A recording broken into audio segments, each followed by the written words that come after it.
Hi, Susan Bachelder here. In this video, I am going to talk about email copy basics. So the email copy that I'm specifically talking about is the follow-up email copy that you'd be writing to your list. These are the emails that you write ahead of time, and you load them into your autoresponder and set them at a scheduled time to go out so that once they're loaded in, there's nothing further that you have to do for those. There is a huge variance of the mindset and the how-to about email copy and follow-ups. So what you're going to be hearing from me in this is, first of all, again, just the basics, just to get you started, and I'll go into a lot more detail of the strategies, the techniques, and what to do with your copy, how to test it, how to evaluate if it's effective, and how to tweak it to make it more effective. But what I will be sharing with you is from my point of view. So what I've learned. I've studied copywriting for just under 2 years now. So I had been online for about 3 months. Well, 3 to 6 months, but just doing this kind of marketing for 3 months. And I started really delving into figuring out how to do email copy, and it's definitely become a mission of mine to always be working towards mastery. So I'm not naive in the area. I make a significant amount of money from my list. That being said, it is not like a high. I'm not a professional copywriter by no means at all. And I have much more to learn. One of my biggest influencers is Dan Kennedy. So if you want to do some of your own learning and researching, search out Dan Kennedy, and there will be a wealth of information that you'll learn with his videos, his books. There'll be a lot of stuff there. Another very large influencer for me has been Mike Dillard. And Mike Dillard in a few different areas of marketing, but I like some of what he teaches about copywriting and follow-up and how to communicate with your leads. So anyway, I will get on with it. The very first thing to keep in mind is that those leads are people. Your list, all of those email addresses, every one of them on the other side is a person, a real person, just like you. So that is one of the first things that I find that people forget. There's a few different angles that people take, actually like 3 real specific ones, but I'm just going to talk about 2 because we'll keep it as basic as possible. Some people just go for the sale. Some people they keep their copywriting very intentional for the sale. And some people go towards more of the relationship building. So what you'll hear from me is mostly the relationship building. I do have some specific lists because I always like to test, and again, I am working towards mastery. So I do have some specific lists that I build for a few reasons. Part of them, I'm testing different funnels. And another one, I always want to have a sure way, a sure resource to create money at any given time. So if I need to increase my money for a stretch, I go to that list. I know what products to put in there, and I just grind a little harder and sell more products for that time period to increase my sales. I don't want to burn that list out because I do have a nice amount of buyers in there, but how I talk to them is different. I talk to them very directly. My subject lines are different. Urgency, you got to get this kind of thing. But I have brought in a specific target audience into there, and that's a whole nother story. So just so you know, if you hear people talking this or that and it's completely different than what I've told you, it's because there is different methods, and they're very much on purpose. They start with a different target audience than what you are going to hear right now. So I'm going to go on the relationship building, know, like, and trust. Part of that is being very clear that you are indeed intending to sell them something. So here's my method. I set up a 7-day follow-up series, if it's and it's specific to that intended list. So it's on topic, and it's related to who that target audience that I've collected in that section. Email, it's a 7-day follow-up series. I always do a 7-day follow-up series. I started with a 28-day follow-up series, but because I have different target audiences and it was evolving, 28 was too many to write. So rather I do a 7-day follow-up series, watch it real closely, see how many responses I get, see how many opens, clicks, etc., and tweak it. I also add in very regular broadcasts. So the difference between a follow-up series and a broadcast. The follow-up series is pre-written, already scheduled to go out, and they follow in that certain order. Once you set them up, other than watching what's happening with them, there's nothing else you need to do. Broadcast is something that you set up, that you write either daily. You might want to be aggressive and do 3 in one day if you're either a new product, a launch, something changing, something exciting.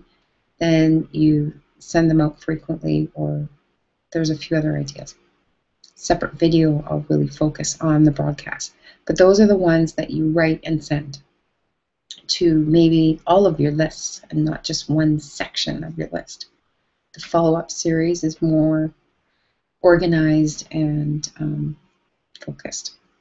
So in the 7 days, the very first email I always have scheduled to go out immediately as soon as the person has entered their email address on your squeeze page or capture page. So that's that page that you make, or that if you use the basic company or product page, that's fine. But I do suggest you making your own, make it unique, maybe even make 2 and see which one gets a higher response. And that's the page where they give you their email address. You can ask for their name and their email address, but you'll get less people entering their information. So they first land on your list in your autoresponder. They should get an email from you right away.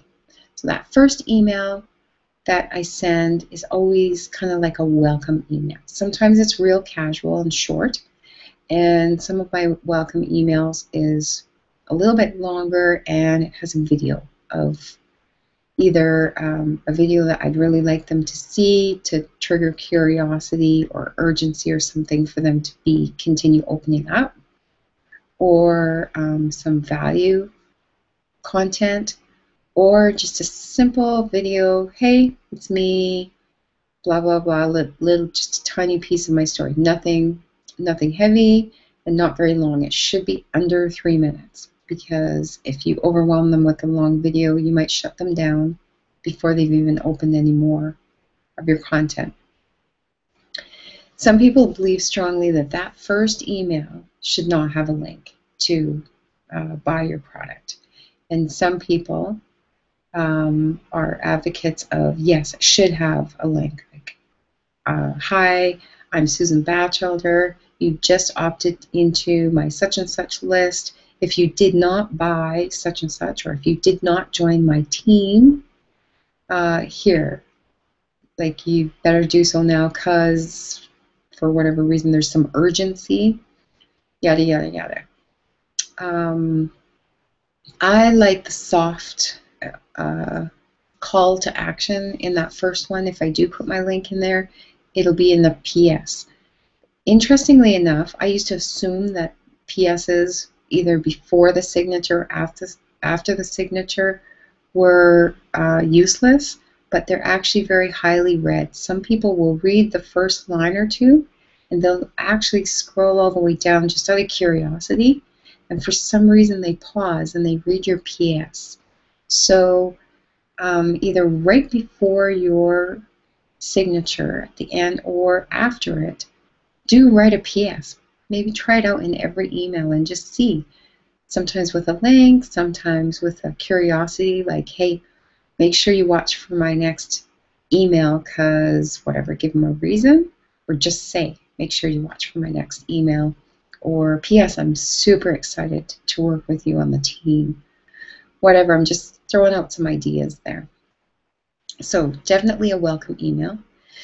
Email number 2 in the follow-up series, some people do, they schedule it on the same day or within hours of that welcome, and some have that sent out the next day. Typically, the first 7 days, you should send them, you should set it up so that they get one email every single day. So the welcome email, the next email goes out the very next day, and that one should, whether or not you have put a link in that first one, the second one should have a reminder that they opted into your list for such a product and a reason why they should get joining. Then the third one should, again, not have a purchase link or a join link, but it should offer some value. So either something that you've just learned or an article that has something to do with your opportunity, video of your own, but some sort of value that will show and position you, either show you as an educated leader, as a knowledgeable person, show them that you have something to offer them that will pull them more into wanting to open the following emails and to stay on your list, and that you're not just trying to grab their money. It's not about the money, and that you're building a team, you're building a business, you're building value. Whatever your vision is, always be writing your follow-up copy with that intention and that very clearly in your mind, and then it'll flow through in your content. So that third one is your value email. 4th, 5th, and 6th, 3 days. You're giving them a reason. You're showing benefits. Maybe tie in your story, either your journey online or your personal story, into the facts of the product, the facts of the opportunity, and entangle it in together so that they see how the benefits could be a solution for them. If it was a solution for you, it could be a solution for them. So you're inviting them on to the train. Come ride the train with me. It's like emotional transportation.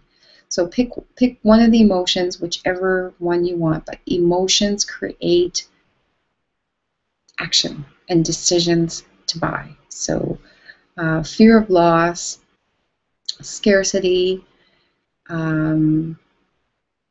erasing fear altogether, like eradicating their fear of buying, their fear of spending money, excitement, anticipation, the sense of belonging. Choose one emotion if you want to switch emotions between emails or create a theme, but choose an emotion in the back of your mind. You don't have to say the emotion. Choose an emotion that you're thinking and you're wanting to bring out or reel them in. Benefits and or solution to their problem or a solution to their pain. So you might want to highlight what their pain might be, and then you've got the solution. You've got the missing piece or whatever, just throwing out some ideas there. Then the last two of that follow-up series, you can tell them, these are the last of my regular emails, you're still on my list, I will always have an open door for you, whatever the case is, but just kind of roll it up and then give it a bit of a punch. Those are your last two of your series, so go ahead and see what kind of stronger punch, like urgency.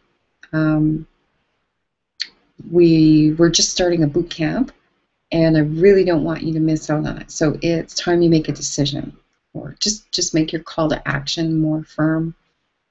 Whatever you want to try, but have some sort of a flow. Then once you have it all written up, these 7 emails, and you've checked it for decent grammar, like don't try to be perfect. You are imperfectly perfect, you're human, but do make it reasonable, proofread it, make sure it doesn't sound totally bogus. Make sure that your links in there are right. Test them. Definitely test them. Make sure that your links are working and going to the right place. Then have them all set up. I suggest writing them in a separate document on your computer and then copy and paste them into the autoresponder. If you write them inside of your autoresponder, if something goes wrong and doesn't save it, your work is wasted. Dislike wasted time. So copy them someplace else. Then you have it as a resource anyway. Then you put it into action. You take it live. Make sure and test that it's working. Now watch and tweak. So watch how many people open them. Watch if anybody's clicking on them and make adjustments. What makes you open an email? So you open your own email account. And what makes you open that email? There's 2 things that will make you. Either it's from somebody that you know, you can see their name there, the from, and it's somebody that you know and you want to read what they have to share with you. That's just a little hint there. The subject line grabs your attention. Now, what kind of subject lines would grab somebody's attention? Emotion again. So shock, curiosity, urgency, a solution to a problem. So it has to be short, 3 to 8 words, and it has to reel them in. It has to grab their attention. You have 3 seconds. 3 seconds. Get the click. So that's your intention when you're writing the subject line of all of your emails. This goes for not just follow-ups, but broadcasts. So grab their attention and get them to know you so that the following emails, they want to open as soon as they see your name, and it's not just dependent on how well you do with that subject line. And then within the body of your email, that is what will get the next action out of them, whether it's clicking the link to watch your video, clicking the link to join you, clicking the link to get in contact, like to connect with you over in social media or wherever you're suggesting, or hitting reply. Some of my PSs just say, hit reply if you have any questions, or hit reply and tell me yada, yada, yada. Just try different things.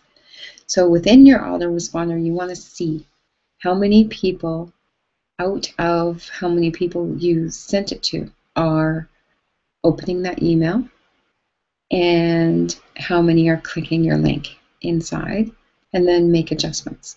If not enough are opening them, change that subject line. If nobody or not enough are clicking the link inside, tweak the body of your email copy.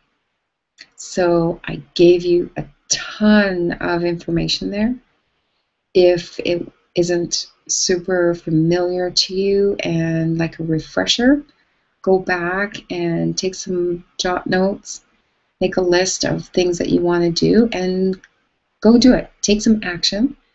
You can make a mental note or put it on your to-do list to come back and watch this video after you've had your follow-up series in place. Come back and watch this and see if maybe you forgot something in between, or just to trigger ideas on how to improve your follow-up copy. The last thing I'm going to say before I go is there are a lot of marketers that share their follow-up series.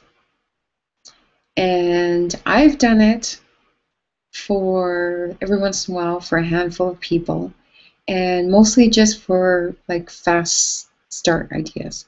But if you are doing anything with an autoresponder, if you're collecting email addresses, and if you're list building at all, this is an essential technique. It's an essential marketing technique to learn. And the only way you're going to learn is if you write it yourself. So I'm not really an advocate of sharing follow-up series.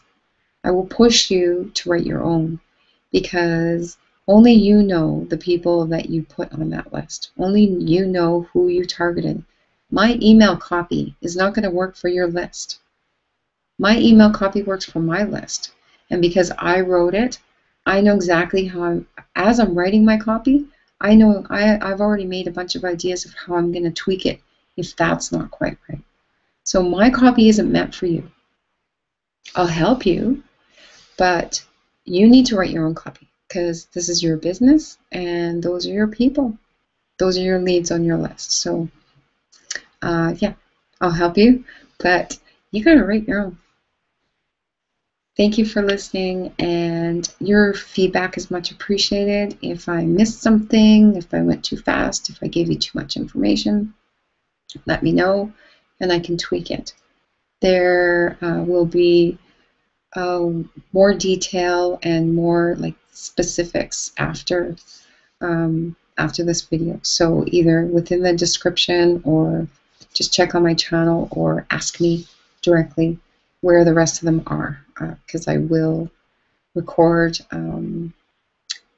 more on this topic. There is a lot to learn. I just want to keep this one really simple so that you could just take action and get communicating with your list right now. Thank you, and I hope you have a fabulous day. I'll see you in the next video.